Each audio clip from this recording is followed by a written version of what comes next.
Welcome back to the Beast Game Podcast. This is going to be an analysis of the first 3 episodes of Star Trek Discovery. And Keith, I have to say it's a step in the right direction. I'm actually liking it better than I thought I would. Biggest problem has been with what many people found, and that's with the look and feel of the Klingons. They look pretty bad, and as I mentioned to James, what happens if you take Yoda and make Yoda look like the Leprechaun? Yeah, I remember you saying that. I was like, oh my God, seriously? especially their outfits. I think that's the worst thing about them. Their outfits look terrible. All glistening. It looks like costume jewelry. It doesn't make sense for why they made such changes and stuff. The rough sketches would have made them look good. I don't know what they were trying to go for with this. I can get that they're trying to do something completely alien, but it's like... It's a poor design decision based off of you already have established franchises in Star Trek, have defined what the Klingons are. And then you're totally doing this J.J. Abrams version of the Klingons. Oh, it's not just J.J. Abrams' version of the Klingons. They literally digitally put in lens flare. Yes. It's the one thing I will give it now. That I'm going with the negatives here because mainly what I found disconcerting about it was that they are fully invested in the reboot and they're all hands in on that. And they are just trying hard to just distance themselves. It feels like they're almost trying to distance themselves from what happened with the Next Generation. Where is this in the timeline? Is this for the original series? The original Star Trek series started. This. So hold on, I thought Enterprise was that. Enterprise is like way 80 before. years. Yeah. Enterprise is literally the birth of the Federation. Yeah, the last couple episodes is so them the order is developing Enterprise, this, and then the 60s original TV show. Yeah, the original series. Mhm. Then Okay, TNG, then... Okay, Yeah. Continue. Like I said, I'm not an avid fan as you guys are, so I'm just here just to ask some questions. So. Like, my biggest gripe with it is, like, again, they made the Klingons look like that. And if they had just gone with more practicality as opposed to this, whatever they were doing with it, And I would have been fine with it. let's just preface this, that this version of Star Trek focuses on the Klingon War, at least the beginning of it, what led up to that, which is also a problem for me. Okay. So if they'd have gone with something more practical, Klingons walking around wearing like Face masks. like armor or even mask or helmet or just battle gear, garb and stuff, I would have been fine with that. Less of the glittery plastic looking stuff, but more like leather armor and something like that. I'd have been fine with that. That'd have been practical. It would have looked cool. And I would have accepted the new makeup design. The guys walking around, they can't move, they can't react. It's like They also look plasticky, and one of the main things that define Klingons is the hair. Worf's mane is Worf. Yeah, they made them all bald. I mean, it's like, what? Like, they're kind of like, why would you do that? Hold on, Like, weren't they that's- bald in the movie? No, they were never bald in the movie. They were bald in that Abrams crap. Like, That's what I'm talking about. I'm sorry. fuck him. Shit. All right? The first one I can get behind. The second one, This son of a bitch put makeup on Klingons. Like, I knew that shit was going to be a fucking acid trip of a hate job. Yeah. But this is why I'm so pissed off. So other than that, this shit was good.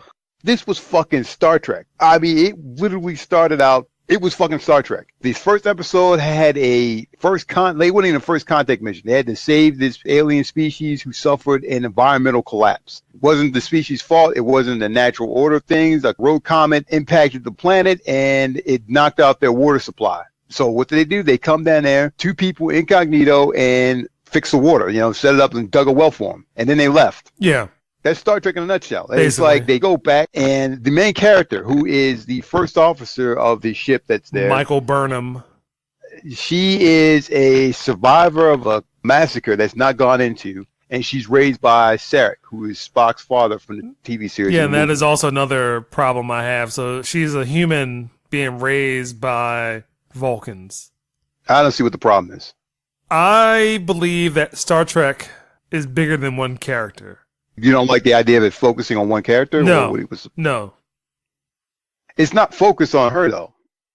I mean, she may be the lead actress. It is. The whole thing is wrapped around her. She is in every episode. It is her story. But not Plus, every you gotta give it a couple episode. minutes. So I see where you're going with this. I see Okay. where you're going with this. Not every episode was focused on the captain. I can see where you're going with this. I like this change in that it's telling a different story in a different format. And I think they're going to delve more into the other characters now that episode 3 is come and gone. I seriously doubt that. I like her. I like the character. And I like do the not way like her. I'll tell you why I like her. I like that her character got some serious issues. And So, you talking about the captain? No, she's not the captain. She's She like starts out as a commander, first officer on Okay. a different ship, which is the Shinjo. Who's the captain? Michelle Yeoh, right? Yeah. Technically, yes and no. But Yeah, she she's starts the captain. out as commander. Yeah. So Michelle Yeoh character is named Captain Jojo. And what happens is that they're trying to investigate something, and it turns out to be the Klingons. And then the Klingons want to rise back to power again. They feel like they've been burdened down and that the Federation is the root cause of all their problems. But what happens is that before they attack, based off of Commander Burnham's family history issues because of the Klingons, logic tells me, because now she's Vulcan, or fake Vulcan, Klingons are the enemy, we should attack first. And then Captain Georgiou does not want to do that. She wants to take the diplomatic route. Burnham tries to do a mutiny by herself. So I think she becomes the first mutineer in Starfleet history. It's discovered that she tried to knock out the captain by doing the Vulcan neck pinch. What? Inadvertently causes the whole chain of events. Regardless of what was going to happen, the Klingons were going to attack anyway, but she just kind of gets it started first. Court-martial, put into prison. While she's on a transport ship to another prison colony, something happens to the ship. The Starship Discovery happens to be in the area, and then that's kind of where the third episode takes off. But the very first thing is that the Klingons look like garbage. This is inexcusable. Yes. You're correct. Inexcusable. Didn't that one Klingon chick have some like forehead Yeah. rings and dangling things? Then you have the albino Klingon. I do like the intro song. The intro song sounds like a Batman song. The next thing is that it's too wordy. There's too much banter. There's too much explanations about things. Characters are speaking to themselves. Third episode where Burnham is reciting parts of Alice in Wonderland. Mm-hmm. Oh my God. Next problem, lens flares. I do not want to see lens flares in Star Trek. Also, because the way that the show is structured is slightly unprofessional. What do you mean? It's just slightly unprofessional. Captain Lorca is unprofessional.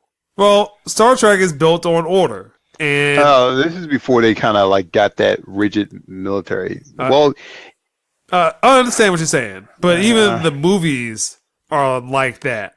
There's Abrams again. Yeah, but That's more his shit. I do like Doug Jones. What role was Doug Jones in this? Well, he was a commander on the Shinjo, and then on Discovery, he's the first officer. And his character is sort of like Garrick, that he's kind of snarky, but also intelligent at the same time. At least part of the first episode reminded me of Star Trek Nemesis. The interspace mind meld was atrocious. I thought the second episode was way too loose. And I wanted to know how much time passed between the second and third episodes. 6 months. Okay. Will say I do like Captain Lorca. He's a non-typical captain because he is a warring captain. So he's kind of like Captain Jellicoe. And also I do like the roommate. The roommate's pretty funny. That sounds like straight hate. It's like, I hate them. I hate this. I hate this. And did I mention that Klingons look like garbage? Yeah, you mentioned Klingons are like garbage. Does this feel more like Star Trek than the movies? I would say it's definitely better than the second and third movies. Maybe not the first one, because it is kind of like the first one, really. I do think it's better than Enterprise. Maybe not the third and fourth seasons, but definitely the first 2 seasons of Enterprise. Damn, already? Yes. It's been a long road. In fact, Enterprise should have been doing what this thing's doing. Yeah. So let me ask both of you this. Because someone that's not really in to Star Trek watch this and understand it, or would they have to know the lore? You'll be able to Yeah, understand it, but easy. there's elements of Star Trek that people that have watched it will understand. Mm-hmm. Okay. Which is I got why you. Keith and I are kind of slightly negative. I'm negative, but I'm hopeful. I'm like, I think they're going in the right direction. It has hope. They keep going back with all these new Star Trek properties. So 2009, J.J. Abrams, Star Trek, J.J. Abrams verse goes back. You also had Enterprise. You also have this. It's like they're afraid to move forward, and Star Trek needs to move forward. I will say this, that Enterprise was exciting because it was going to show the birth of the Federation, how it all got started, and that it didn't have all the rules but then that they were locked in the first one. It was like them going out to explore and then like, okay, we need a prime directive. Oh crap, what did we just do? We just killed like an entire population. We were all expecting something different.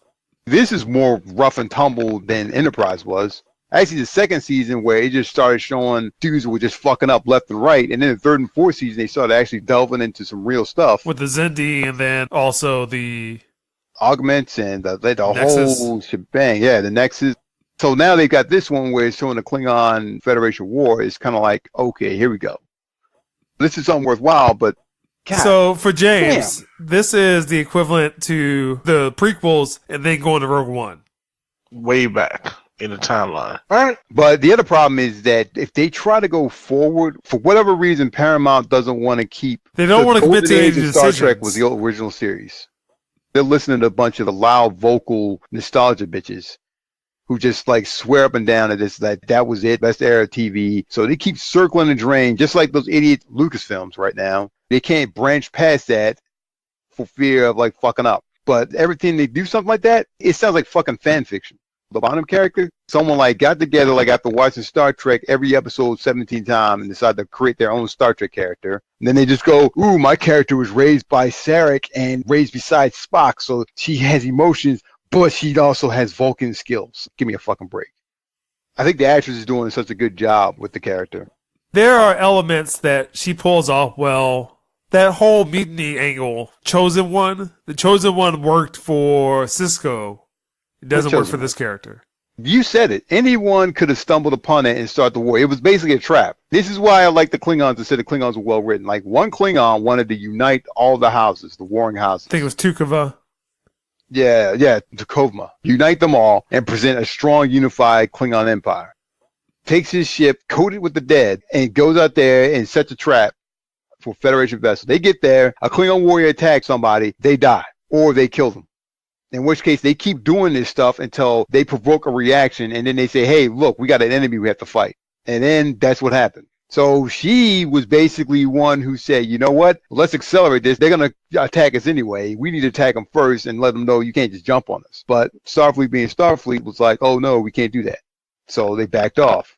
The mutiny angle, she incapacitated the captain, so she can come in there and present a different thing. They were actually following her orders. Doug Jones's character's name. Saru. He's the only one facing up to her, but she's basically overpowering him because in truth, his species, and this is actually really cool, his species evolved as not predators, they would actually get prey. Yeah, they would have prey and also a slave population. So he's kind of backing down from her, and she's like, do this. They're following her orders. And if the captain had stayed down, they would have gone ahead and presented that, and she would have taken the blame, been locked up for mutiny. Now, whether or not it would have worked or not, that's the only thing in question. But I don't see how the mutiny angle was poorly done or bad. So, put this in the Star Wars reference. This should have been when Anakin figured out what the Jedis were doing. That's how much of an impact it should have been. Yeah, because that's what tipped him over the edge. Yeah. That in addition to... I'm just saying the effect of it. I'm not saying like how it plays out. I'm just saying... I think it should have had that same effect, same amount of impact. Yes, the same gravitas. It did, but the problem is all that was playing out real time. It wasn't like breaking off and then they take a nap. It's like 2 minutes. Like literally, she had to come up with a plan. She mind melded with Sarek. The interspace mind meld. And said, how did you guys stop the Klingon? He's like, I don't think it'll work for you, but you can try it. And like we went to war first. And she presented the plan. Captain was like, hell no, that's crazy. God, no, we don't do that stuff. And that's when she neck pinched her and she's like, I'm going to do it. And this kind of plays into her character because she trusts the Vulcans so much. Already I can see it's kind of failing her. Trying to embrace logic and everything is completely failing. That's probably why I like the character so much. That duality and that kind of play that's going on here. And she messed up. She tried the mutiny. Captain woke up for me. Obviously, it wasn't enough. Stopped her from carrying it out any further. But the crew was following her orders, and it would have worked. I can see why you're not all on board with how it went down. Though, and then the third episode starts off like Con Air or something. Okay, yeah, I agree with that. Now, here's the jacked up part. the implication is that Captain Lorca actually planned all that. Yes. Said it was destined to happen. The ship uses a new type of propulsion system that can literally move them from place to place within moments. Next Generation, they did that several times. Yes, there you go. Yes, I remember that. It was like they were able to... Those rogue Borg. The upside to doing prequels, pumped for Enterprise and felt let down after the third episode, was that a lot of the technology and the stuff that they did in Next Generation, they just kind of did, and it was just, that's the way it was. They got a chance to introduce and say, this is how it was. This is how it got started. And they kind of show the typical Starfleet captain of like, oh, we can't do this. This is bad. We got to do things right and good. And then you come to Lorca, who's this, I don't want to say loose cannon, but clearly he's got his own agenda. So I agree with that. I mean, he is a non-typical Star Trek captain. He is the captain that would show up for an episode and they would hunt him down. Agreed. And what did you think of the roommate that she has? It's a nice little twist. That is different for Star Trek. I like kind of her attitude. I like the actually interplay and stuff. We have the science seats, that was clever. I like the chemistry. I mean, you can't deny that there's good chemistry on there. Well, again, I like Saru. I like the roommate. And I like Lorca. And Burnham, I think if Burnham was written better, I would like that. But, all right, so let's wrap this up, Keith. I am hopeful we'll continue to improve because each episode has gotten better. I agree. Except for the second episode. I think the first episode was stronger, but go ahead. I know you don't think she's written well, but I think she is one of the more intriguing Star Trek characters out there. Namely because she is written like some Mary Sue. They put together this Mary Sue type character who's good at everything, raised by a Vulcan, raised by side with Spock, blah, blah, blah. But she has just been knocked down every peg step of the way. So you're kind of like, okay, what's this hotshot going to do now? I'm looking forward to this because it's got the right step. And the focus, instead of being on the captain, focusing on one character who's disgraced is rather refreshing. So I hope it succeeds because Star Trek needs a comeback. I will watch this because I like Star Trek. Michael Burnham is a movie character put into a TV show. The way that the origin is, the way that are just great at everything, and I don't think that fits into Star Trek. And the Klingons look like garbage. True that. It's hard to watch. It is very hard to watch. Yeah, it can't take them seriously at all. So what form of the Klingons do you like the best? You like the old school? TNG. TNG old school. Next Generation. Start singing their battle songs, that's the Klingons you're going to want and love forever. Basically. I mean, they got battle songs for the dead, battle songs when you ride into battle, Klingon opera songs. Like, yo, when the Klingons are singing, that's the Klingons you want and love. Like, right? Worf is a Klingon. These fools, I don't know what race they are. Those shiny, flowing locks, yo, that's Klingon. Basically. When they walk around talking about drinking some blood wine, those are Klingon. All right? When they talk about having battle sex, Klingon. Yeah. All right, and that's the Beast Game Podcast. Klingons suck. Somebody needs to change this shit back. Please. I will accept any explanation, including the fact of Q pops in and just changes all the Klingons. I'll accept anything. Just change it. They don't even have to explain it. They just one day they show up like that. The next episode, they look like Klingons again. I would just be like, hell yes, thank you.